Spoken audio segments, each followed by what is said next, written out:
বান্দা যখন ফিরে আসে ভাইয়া, কেউ যখন তওবা করে, ভুল বুঝতে পারে, আবার নতুন করে আল্লাহর কাছে ক্ষমা প্রার্থনা করে, কসম খোদা আল্লাহ তাআলা ভীষণ খুশি হয়। হাদিসে আছে আল্লাহর কোনো বান্দা যখন তওবা করে, ফেরেশতারা জান্নাত সাজায়, আসমান সাজায়। ফেরেশতারা ডেকে বলে, রব্বুল আলামিন কি হলো যে কারণে আসমান সাজাইলেন, জান্নাত সাজাইলেন? রব্বুল আলামিন তখন বলে, আসলাহাল আবদু মাওলাহু, এক ভেগে যাওয়া গোলাম আজকে তার মনিবের সাথে সম্পর্ক ঠিক করে ফেলছে। আল্লাহ আল্লাহ বলে, আমার এক গোলাম আমার থেকে ভাইগে গেছিল রে, অনেক দিন ওই আমারে সেজদা দেয় নাই, আজকে দিছে। অনেক দিন সে আমারে ডাকে নাই, আমি খুব কষ্ট পাচ্ছিলাম। আমার বান্দা আমার হাতে গড়া, আমার দেওয়া নাক, চোখ, কান, আমার দেওয়া জবান, আমার দেওয়া জিহ্বা, আমার গড়া বান্দা আমারে ভুলে আমার থেকে ছুটে গেছে। আজ আমার সেই ভেগে যাওয়া বান্দা আমার কাছে ফিরে আসছে। লাল্লাহু আশাদ্দু ফারাহান বিতাওবাতি আবদি, নবী সাল্লাল্লাহু আলাইহি সাল্লাম বলেন, আল্লাহ তাআলা ভীষণ খুশি হয় বান্দা যখন তওবা করে। এজন্য যুবক ফিরে আসো, নওজোয়ান ফিরে আসো, নিজের ক্ষতি করো না। আমি প্রত্যেক দিন বলি ভাইয়া, তুমি মরে গেলে হ্যাঁ পৃথিবীর কিচ্ছু আসবে, এই বন্ধুরা ধোকা ধোকা। একটা ফোলা ফাইন তুমি মরলে খানা বন্ধ করতে হবে, কসম খোদা তুমি লিখা নাও।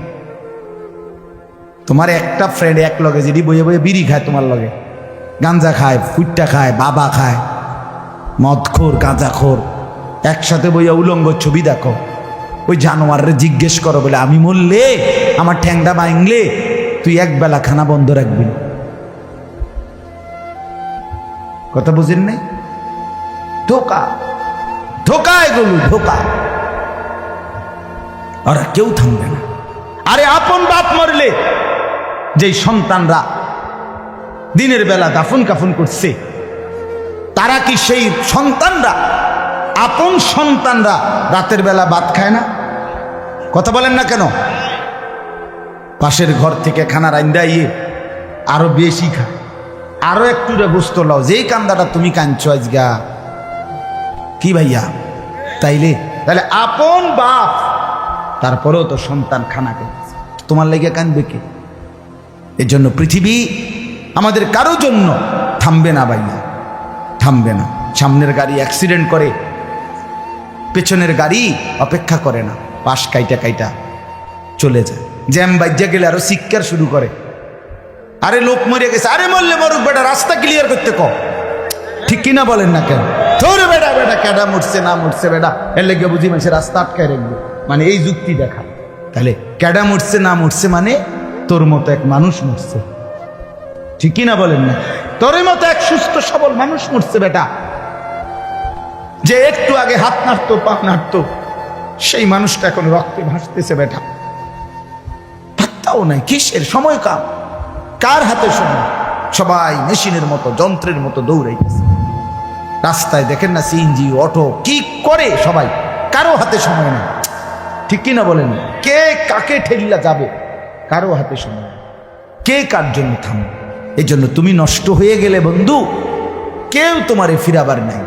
তোমার জন্য ভাববে কেউ, ডাকবে কেউ, কাঁদবে কেউ নাই। আরে আপন মা বাপের তো খবর নাই এখন। আপন বাপ সাইয়া রইছে, দেখে তার ফুতে আজকে 6 বছর 9 বছর এক ওয়াক্ত নামাজ পড়ে না, এবড়া বয়ে বয়ে বিড়ি খায়, বন খায়, চা দিয়া ভিজাইয়া খায়। এবারটার মাইছ না সেইটার নামাজটা পড়লে পড়ছে, না পড়লে রাতের ব্যাপার। বাবুরে টেহা দেওয়া দিছে, টাকা দিলে খালাস। যদি সুতে টাকা দেয় বাপের কোনো অসন্তুষ্টি নেই, আর যদি টাকা না দেয় এবড়ার গজবে আল্লাহর আরশ কাঁপে। ফুতের উপরে লানত দিতে দিতে, অভিশাপ দিতে দিতে শেষ। কারণ টাকা দেয় না, টাকা দেয় না, পুরা গ্রাম হাইটা হাইটা তখন মানুষের কাছে বদনাম। এই ফোলাগারে মানুষ করছি আমি, এই ফোলার লাগিয়া জীবন যৌবন শেষ করছি, 12 লাখ টাকা সুদে লইয়া তারে আমি নিজে বিদেশ পাঠাইছি। কত বড় নেয়ামতের কথা! বেশরম মানুষ সুদে টাকা লইয়া আবার মানুষের দ্বারে কও, এত বড় হারাম কইরা আবার কইতেছ। হ্যাঁ, 12 লাখ টাকা দিয়ে ফোলা বিদেশ ফাড়াইছি আমি, কিস্তি লইছি আমি, সুদে লইছি আমি, আর অন ফোলাগা একটা টাকা দেয় না। তার মানে সম্পর্কটা হয়ে গেছে এখন টাকা পয়সার ভিত্তি। আখেরাত কোথায়? আখেরাত কোথায়? আমার মা বলছিলেন, আজীবন আমার আব্বা বলতেন, আলহামদুলিল্লাহ আমার আব্বা, আমরা 5 ভাই মাদ্রাসায় পড়ছি, 5 ভাই আলেম হয়েছে। আব্বা আজীবন বলতেন, আমার স্বপ্ন আমার ছেলেরা 5 জন আলেম হবে, আমার কবরের পাশে চারদিকে আমার ছেলেরাই দাঁড়াবে। এই বছর আমরা ঈদের পরে, ঈদের 2